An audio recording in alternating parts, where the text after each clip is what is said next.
মুন্সিগঞ্জে CNG অটোরিকশায় বাড়তি ভাড়া আদায়ের অভিযোগ যাত্রীদের এ নিয়ে চরম ক্ষোভে প্রশাসনের দৃষ্টি আকর্ষণ করছেন স্থানীয়রা। বিস্তারিত জানাতে সরাসরি যুক্ত হচ্ছেন সহকর্মী সুমিত সরকার।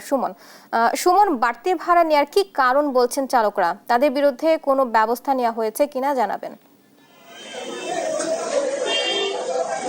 বুবলি, আসলে যেমনটি আপনি বলছিলেন, এই ঢাকা মুন্সিগঞ্জ সড়কের কিন্তু মুক্তারপুরে যেই স্ট্যান্ডটি রয়েছে সেই স্ট্যান্ডে কিন্তু অটো এবং সিএনজি করে কিন্তু মুন্সিগঞ্জের যে যাত্রীগুলি আছে তারা কিন্তু যাতায়াত করতে হয়, এবং এই যাতায়াত করতে কিন্তু তারা যে সিএনজি চালক আছে তারা কিন্তু 50 টাকা নির্ধারণ থাকলেও কিন্তু তারা কিন্তু 70-80 এবং ছুটির দিনে কিন্তু তারা 90-100 টাকা করেও নিয়ে থাকেন এই সড়কে। তাই এখানে কিন্তু আসলে যাত্রীরা যেমন ভোগান্তিতে পড়েন, তারা কিন্তু ক্ষোভের কথাও এখানে আমাদের জানিয়েছেন। তো এখানে কিন্তু আসলে সব মিলিয়ে এই সড়কে খানাখন্দা ভরা এবং বৃষ্টি হলে কিন্তু আসলে যানজট তৈরি হয়। সেই কারণে সেই অজুহাতে কিন্তু এখানকার যে চালকরা রয়েছেন সেই চালকরা কিন্তু তাদের কাছ থেকে বাড়তি ভাড়া আদায় করে বলে আমাদের এখানকার যাত্রীরা অভিযোগ করেছেন। তো এখানে কিন্তু আমি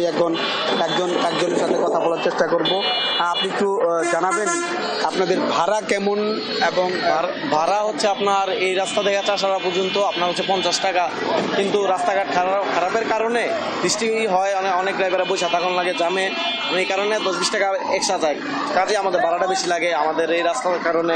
যেহেতু বৃষ্টি হলে এটা প্রাকৃতিক জিনিস, বৃষ্টি অবশ্যই হবে, বৃষ্টির কারণে এক সময় জামে বসে থাকা লাগে, তাই আমাদের সময়ের অপচয় হয়।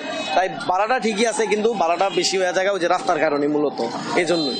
ধন্যবাদ আপনাকে। আচ্ছা, আসলে আপনি এখানে যেমনটি শুনছিলেন, তারা কিন্তু বলছেন যে এখানে মাত্র 8 কিলোমিটার সড়কের ভাড়া 50 টাকা নির্ধারণ থাকলেও তাদের কাছ থেকে কিন্তু প্রায় 70-80 টাকা করে ভাড়া আদায় করছেন এখানকার চালকরা। এখানে আমরা আইন শৃঙ্খলা বাহিনীর সাথে কথা বলেছি, তারা যেটি বলছেন যে তারা যদি কোনো অভিযোগ পায় তাহলে তারা ব্যবস্থা নেবেন। কিন্তু আমরা কিন্তু আসলে সকাল থেকে ঘুরে প্রশাসনের আসলে কাউকে ভাড়া আদায়ের বিষয়ে কিন্তু আমরা তাদের দেখিনি। তারা শুধু যানজট নিরসনে কিন্তু পুলিশ এখানে কাজ করছে বলে আমরা এখানে জেনেছি। তো এখানে কিন্তু আসলে মুন্সিগঞ্জ মুক্তারপুর যে সড়কটি রয়েছে এই সড়কটি